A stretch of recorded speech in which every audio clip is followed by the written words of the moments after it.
A failing hybrid coolant pump will quickly cause your Ford Escape to shut down completely.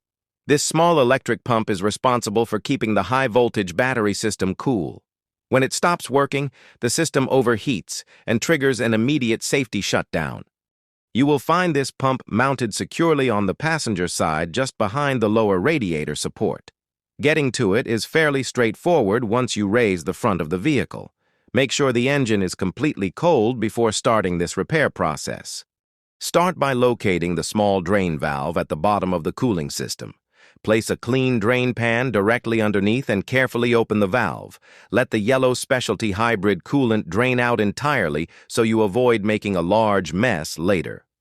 Next, you need to disconnect the electrical connector running to the old pump. Squeeze the release tab firmly and pull the plug straight back to remove it.